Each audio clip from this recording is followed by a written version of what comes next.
They always do that. I don't know why.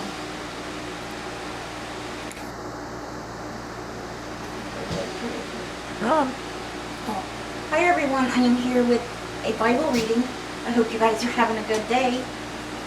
Turn the light around here. Is that okay? Sure, What? You saying I'm ugly or what? Is it okay? You turned into a ghost! Stop.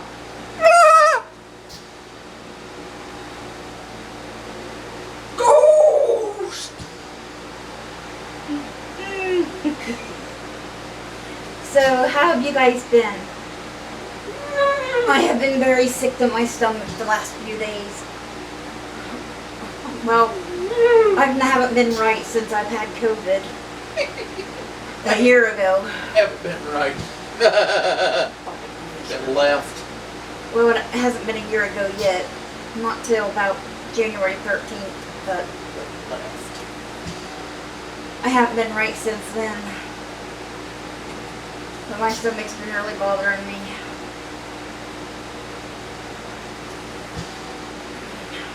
You ain't been right since. You gonna follow along? No. Why you got your headlight out then?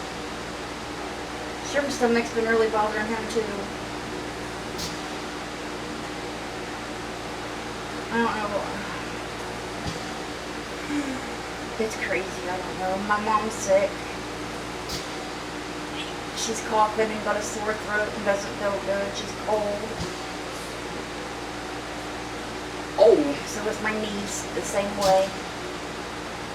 My niece and nephew didn't get vaccinated, but my mom did. I keep trying to get her to get the booster, but other people are telling her not to. But she needs it, especially now, dealing with a serious health problem.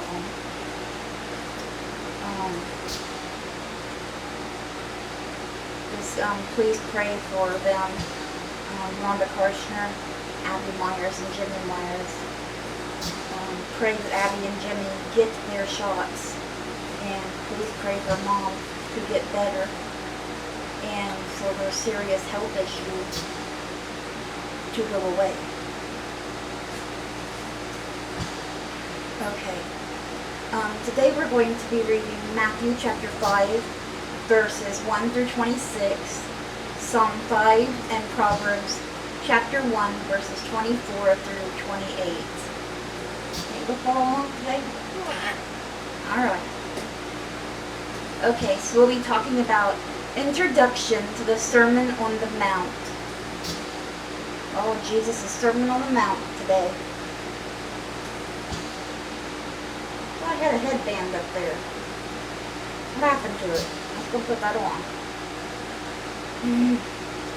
Now when Jesus saw the crowds, he went up on a mountainside and sat down.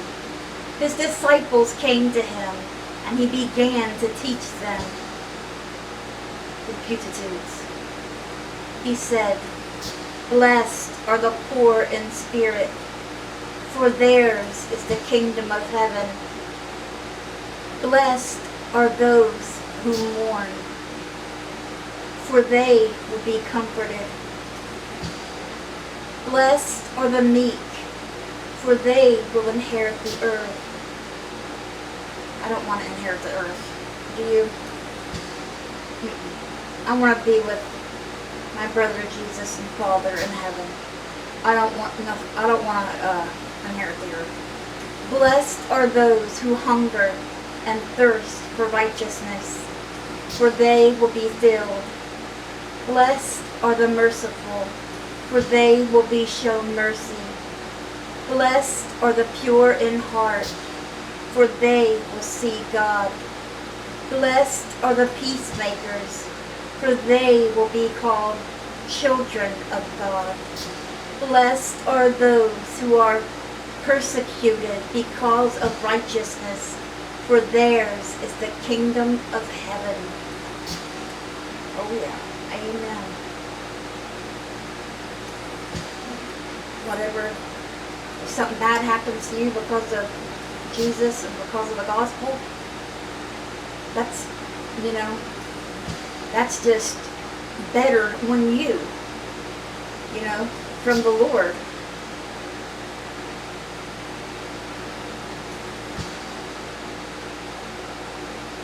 Alright, let's see. Blessed are you when people insult you. See. Blessed are you when people insult you, persecute you, and falsely say all kinds of evil against you because of me. Rejoice and be glad, because great is your reward in heaven. For in the same way they persecuted the prophets who were before you. And you know they did Jesus as well. Look at the way they always talked to him and tried to trip him up in his words.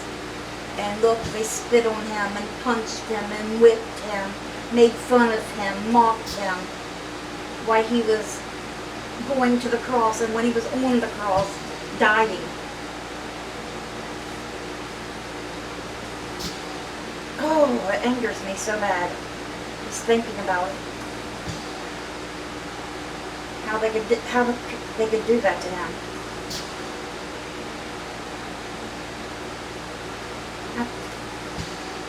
That's just horrible. You are the salt of the earth. But if the salt loses its saltiness, how can it be made salty again? It is no longer good for anything except to be thrown out and trampled underfoot. You are the light of the world. A town built on a hill cannot be hidden. Neither do people light a lamp and put it under a bowl. Instead, they put it on its stand, and it gives light to everyone in the house. In the same way, let your light shine before others, that they may see your good deeds and glorify your Father in heaven.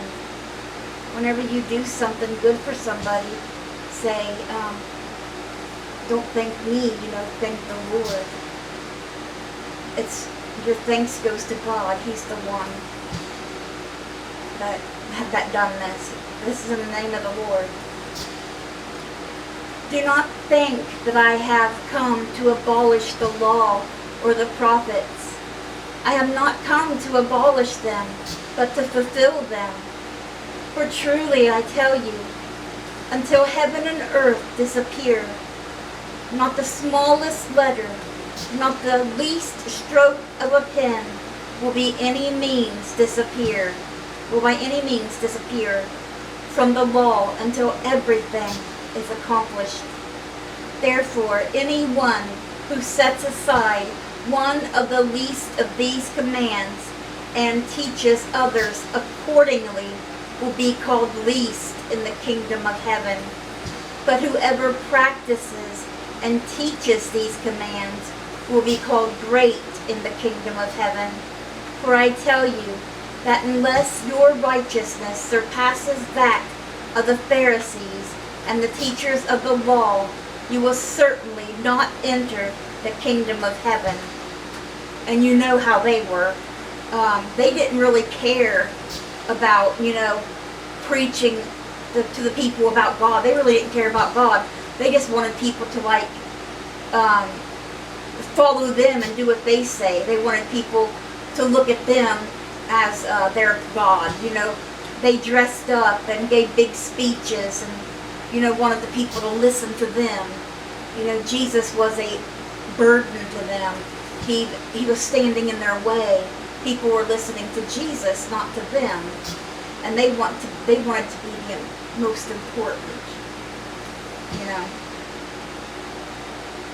Yeah, they only cared about themselves. So if you only care about yourself, you need to change. Because you never know when you're going to pass away.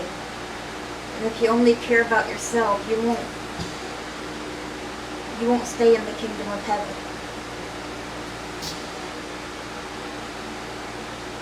And once you're in hell, you won't get back out.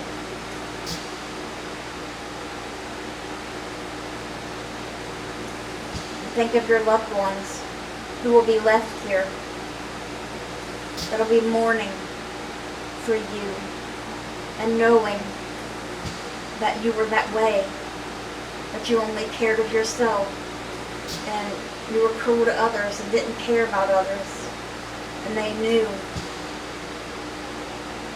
you know. I know they didn't go to heaven. I know they didn't go to heaven. They didn't believe in God, and they only cared about themselves.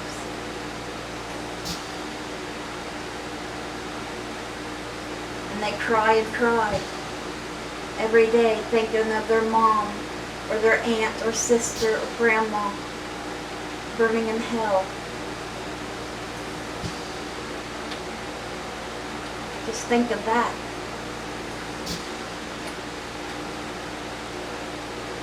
Murder. You have heard that it is said to people long ago, "You shall not murder." And anyone who murders will be subject to judgment. But I tell you that anyone who is angry with a brother or sister will be subject to judgment. Again, anyone who says to a brother or sister, "Raka," is answerable to the court. And anyone who says, "You fool," will be in danger of the fire of hell. Therefore, if you are offering your gift at the altar, and there remember that your brother or sister has something against you, leave your gift there in front of the altar. First go and be reconciled to them. Then come and offer your gift. Settle matters quickly with your adversary who is taking you to court. Do it while you are still together, in the way of your adversary may hand you over to the judge, and the judge may hand you over to the officer, and you may be thrown into prison. Truly, I tell you, you will not get out until you have paid the last penny. Yes, yes.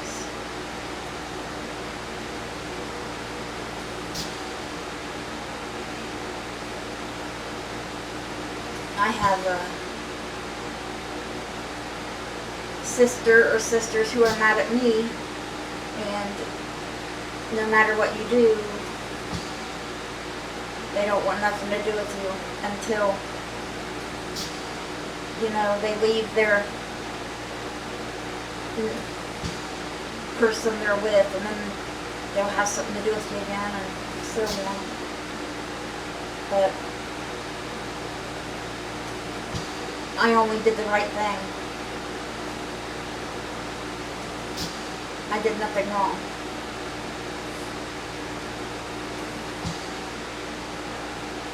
And I tried to reach out. I sent a birthday card, and my sister just threw it in the trash and told my mom she wasn't responding to it. She said, yeah, she got it, but she said she wasn't responding to it or acknowledging it, and threw it in the trash.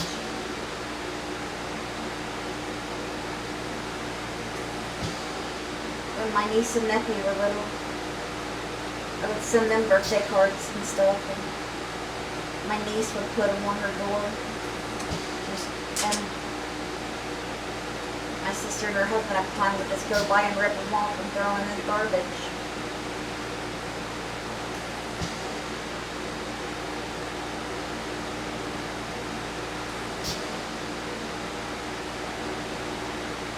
I've had a messed up life, let's just say.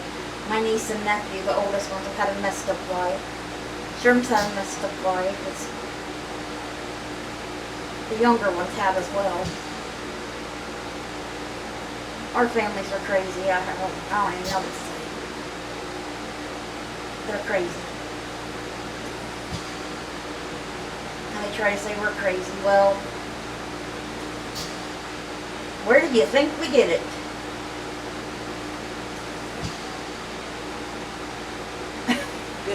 Right? Okay, anyway, Psalm 5. For the director of music for pipes, a Psalm of David. This one's a little longer. Let's see, we got 12 verses. It ain't too bad.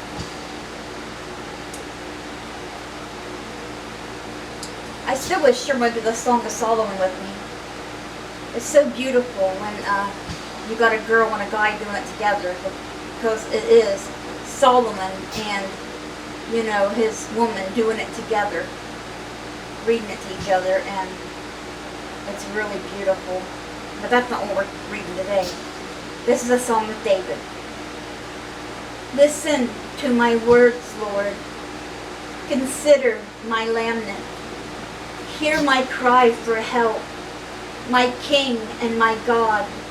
For to you I pray. In the morning, Lord, you hear my voice. In the morning I lay my requests before you and wait expectantly.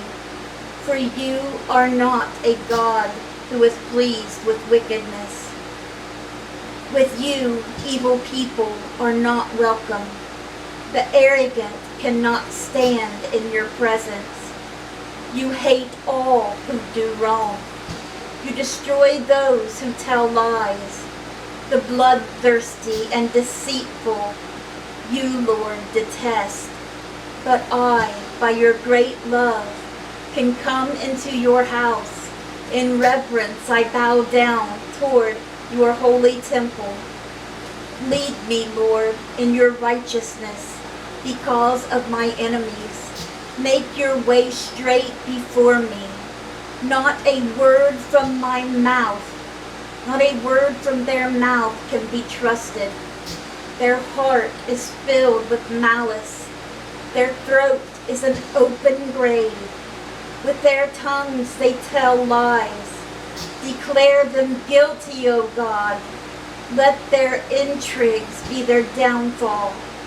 Banish them for their many sins, for they have rebelled against you. But let all who take refuge in you be glad. Let them ever sing for joy. Spread your protection over them, that those who love your name may rejoice in you. Surely, Lord, you bless the righteous. You surround them with your favor as with a shield. Yes, yes, yes. And that was Psalm 5 for the director of music for pipes, a Psalm of David. Okay, let's see. We got five Proverbs today. Proverbs Chapter 1, verses 24 through 28. But since you refuse to listen when I call, and no one pays attention when I stretch out my hand, since you disregard all my advice and do not accept my rebuke, I in turn will laugh when disaster strikes you. I will mock when calamity overtakes you. When disaster sweeps over you like a whirlwind, when distress and trouble overwhelm you, then they will call to me, but I will not answer. They will look for me, but will not find me.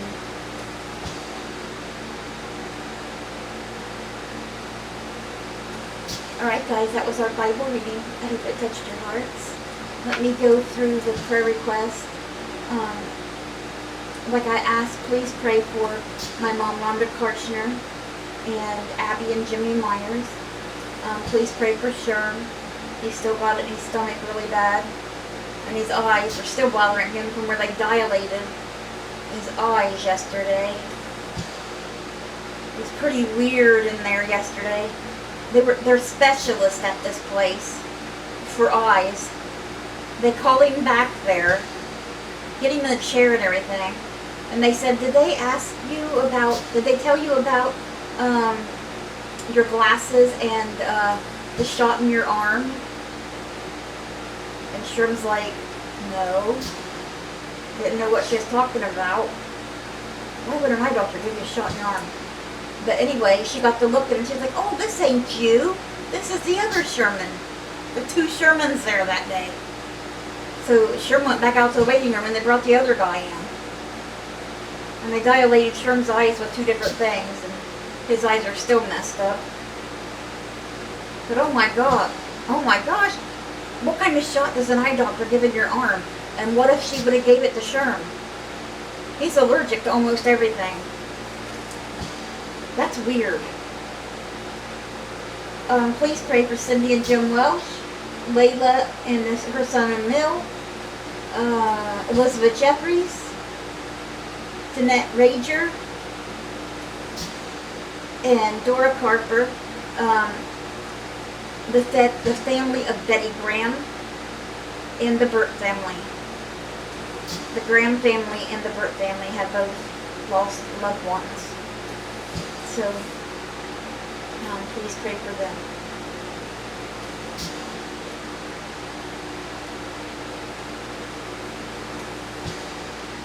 Alright guys, I hope you guys have a great rest of your day. Let's bring those souls to Jesus, and God willing, we'll see you guys again tomorrow. Hopefully my stomach and Sherm's stomach won't be acting up again. And we'll be able to do this again tomorrow. Let's bring those souls to Jesus, guys. Good night. God bless you.